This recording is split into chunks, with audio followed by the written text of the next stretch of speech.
Welcome to another edition of First Chapter Friday. Today I'm going to read the first chapter of Momo Arashima, Steals the Sword of the Wind by Misa Sugiura.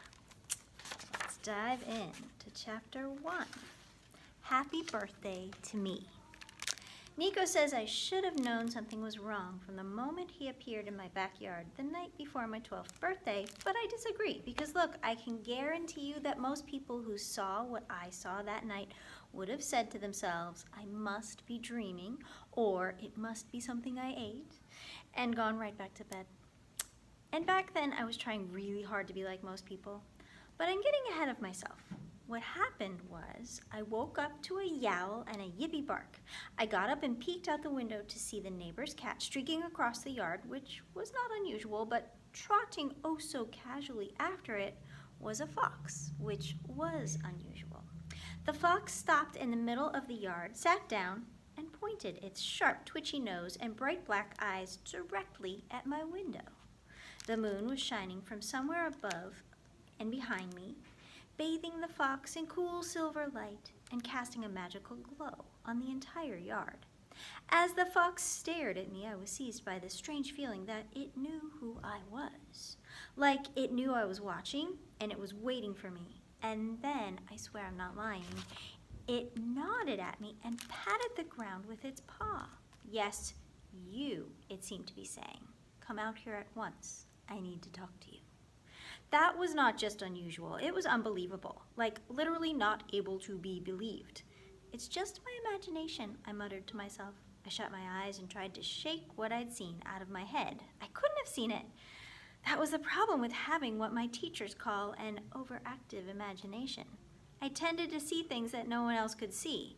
It hadn't happened in a long time, and I was annoyed and maybe a little afraid that it was happening now, because normal kids didn't see things that weren't real. And like I told you, I really wanted to be a normal kid.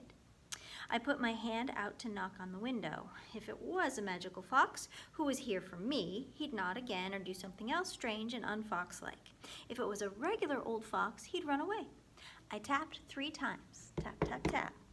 Just as a cloud moved across the moon and helped break the silvery magical feeling.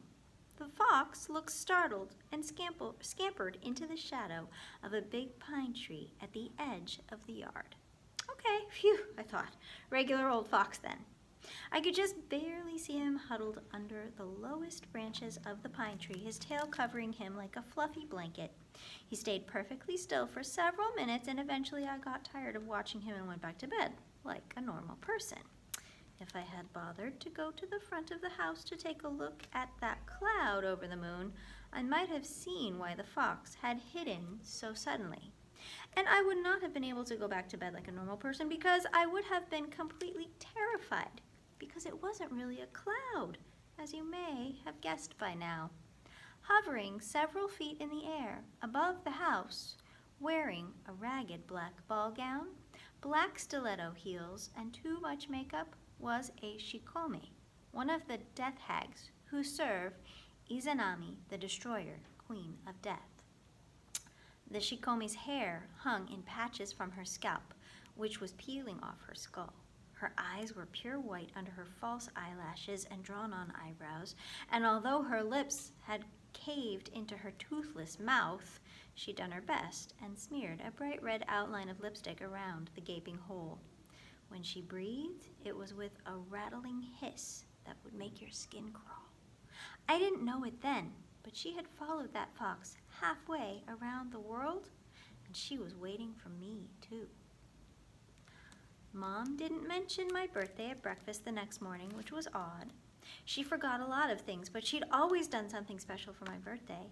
Pancakes for breakfast, handmade jewelry, a drawing of the 2 of us. Are we doing anything for my birthday? I asked her, a little annoyed. Oh, I'm sorry, Momo. I forgot all about it. She looked more nervous than sorry. She looked like she was lying. In fact, maybe we can do something tomorrow? I should have realized right then that something was wrong, but instead I decided to believe that she was planning a surprise and dropped the subject. I told her about the fox without the waiting and the winking part, because the whole issue with my imagination was kind of a sensitive subject between us. Still, Mom loves foxes, and I thought she'd get a kick out of knowing there had been one in the backyard, but instead of smiling with delight or asking me reproachfully why I hadn't woken her, she went pale. "What did he look like?" she asked. "I don't know, like a fox," I said impatiently. "Sharp nose, bushy tail." "Where did he go?" I shrugged. "The last time I saw him, he was hiding under the pine trees." Mom stared into the air and her eyes grew unfocused. "What?" She refocused on me and bit her lip. "Nothing," she said, "nothing at all."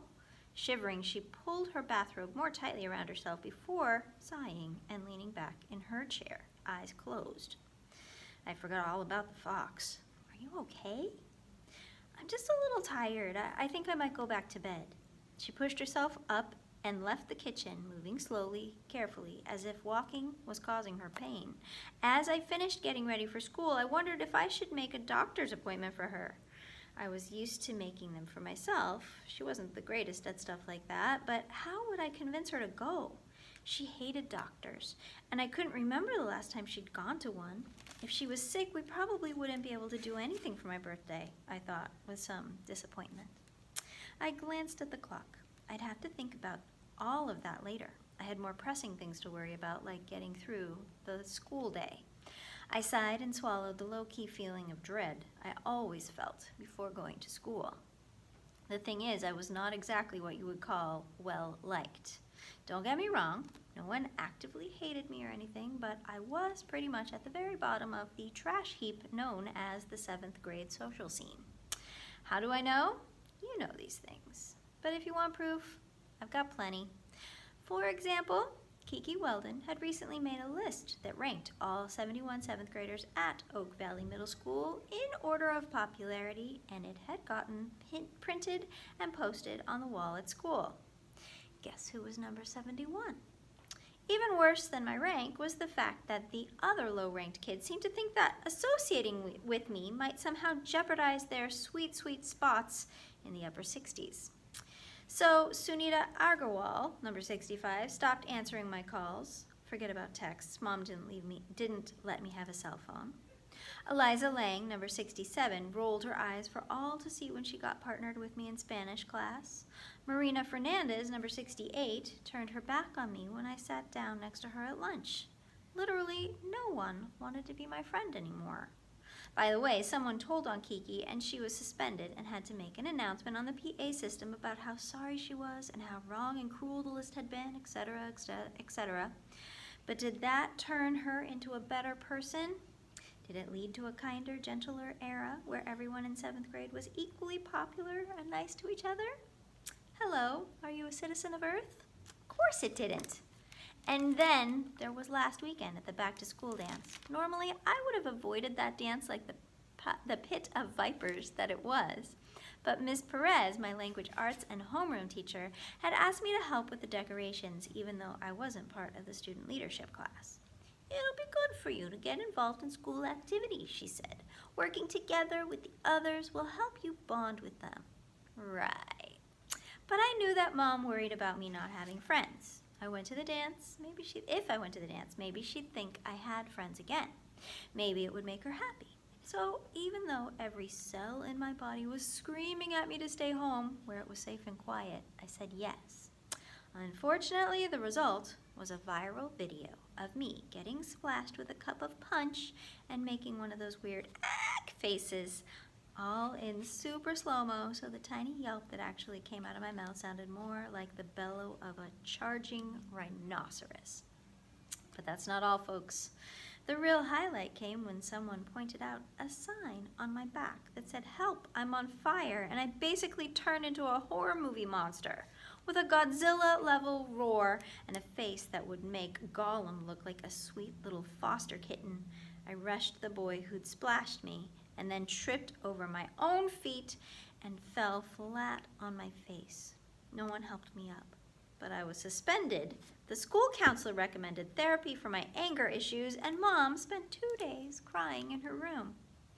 So yeah, going to school felt like going into battle. No one brought me cupcakes or wrote Happy Birthday, Momo on the whiteboard for my birthday, but I did ace a quiz on the Greek gods and a math test on exponents. I aced all my tests because the thought of being unprepared for anything made my stomach hurt. In language arts, we watched a video about a whale whose song doesn't match the song of any existing whale species, and it wanders the ocean all alone. You and me both, buddy, I thought. I didn't raise my hand when Miss Perez had us discuss how the video made us feel, though.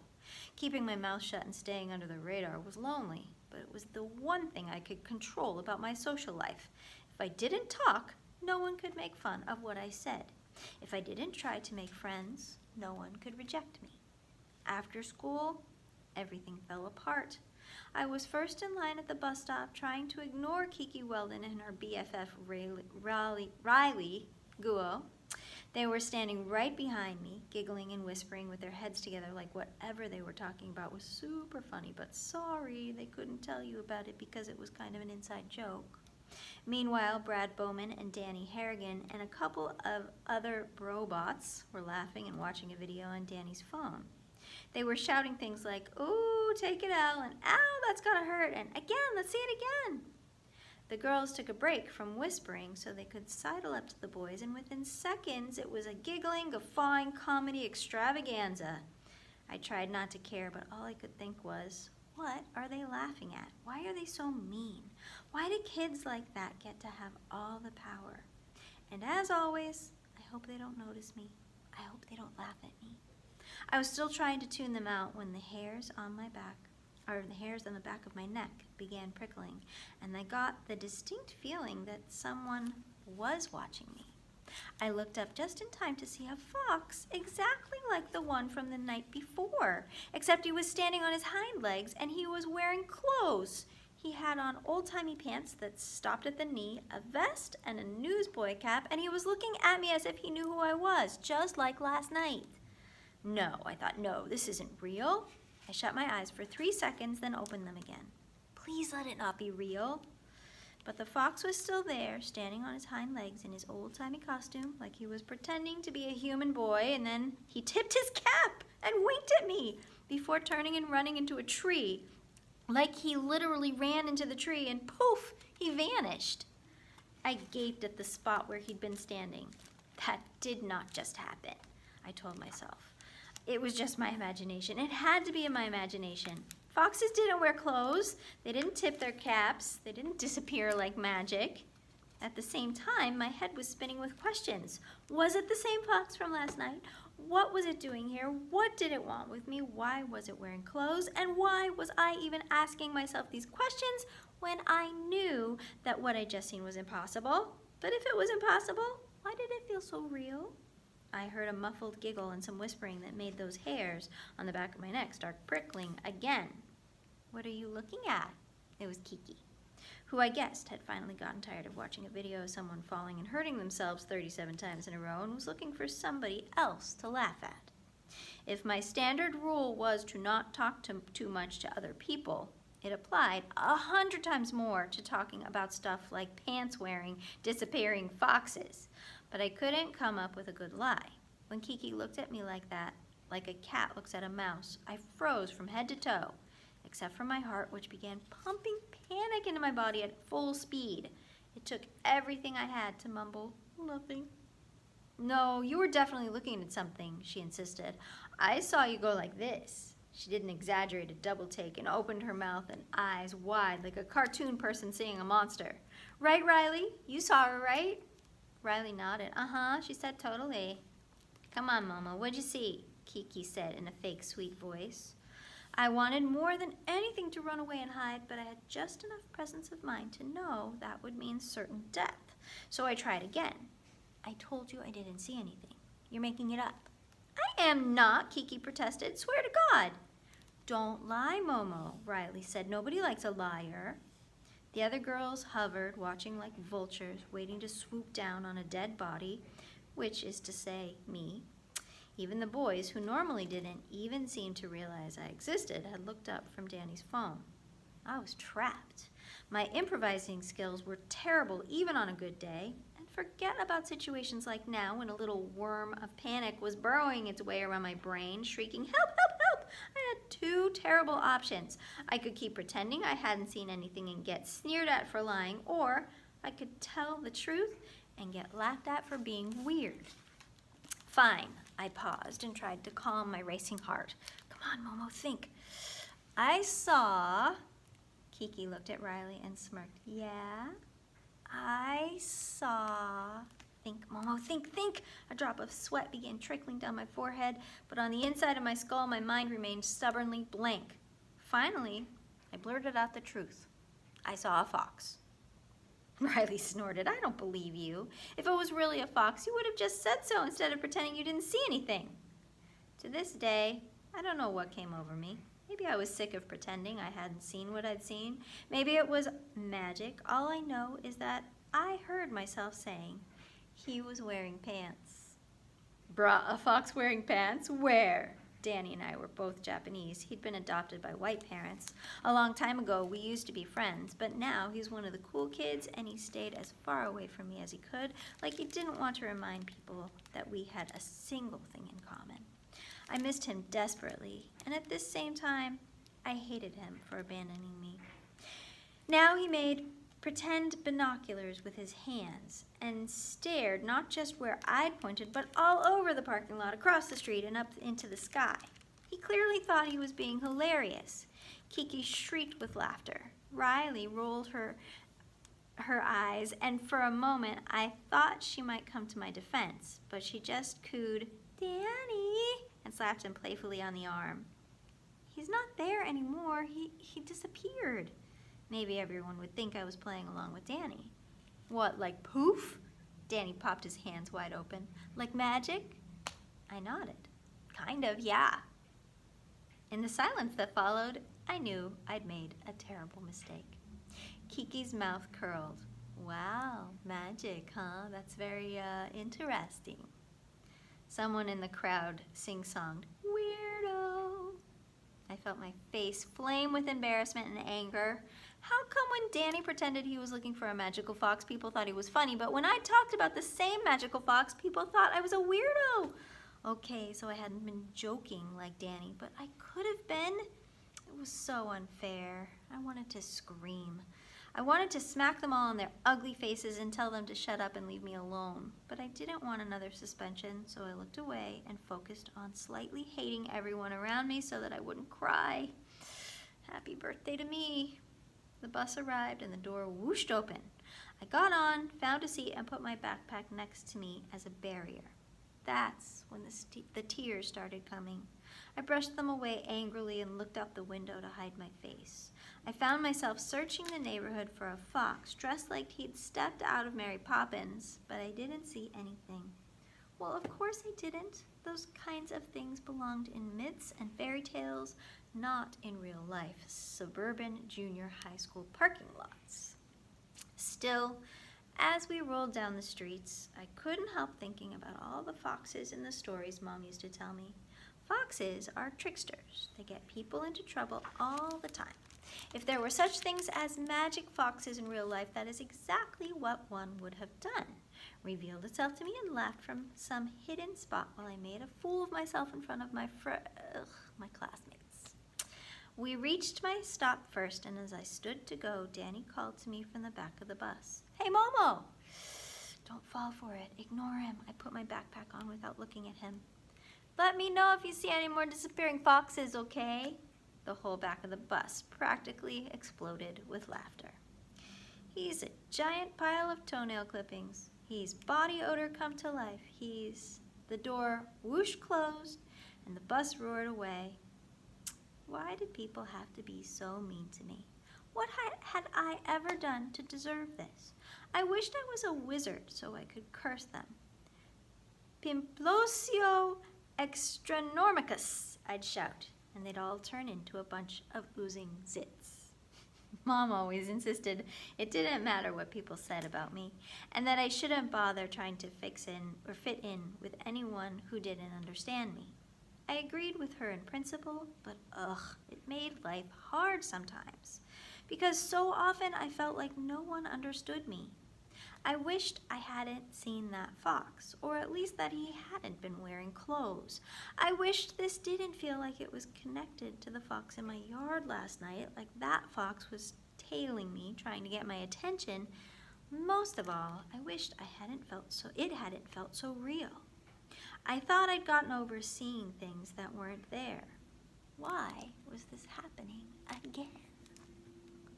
That's just the first chapter. Check this out from the Alameda Free Library. And see you next time on First Chapter Friday.